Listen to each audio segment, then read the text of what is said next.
मनोज जरांगेंनी साखळी उपोषण आता पुढे ढकलले आणि 15 फेब्रुवारीचे राज्यव्यापी उपोषण हे तात्पुरते स्थगित करण्यात आले। मनोज जरांगेंनी हे उपोषण स्थगित करण्याची घोषणा केलेली आहे। साखळी उपोषणाबाबत आज दिशा स्पष्ट होणार होती, मात्र ही महत्त्वाची आणि मोठी बातमी कळतेय मनोज जरांगे यांच्या साखळी उपोषणासंदर्भातली। तेव्हा हे साखळी उपोषण आता पुढे ढकलण्यात आले।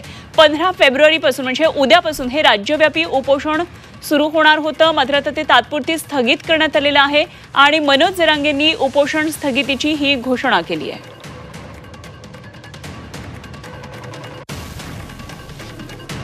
तेव्हा जरांगेंनी त्यांचं उपोषण पुढे ढकललेलं आहे। साखळी उपोषणासंदर्भात आज स्पष्टता येणार होती। या साखळी उपोषणाच्या धोरणाची नेमकी दिशा स्पष्ट होणार होती, कशा पद्धतीने आणि किती व्याप्ती या उपोषणाची असेल हे स्पष्ट होणार होतं, मात्र आता हे साखळी उपोषण सध्या तरी पुढे ढकललंय।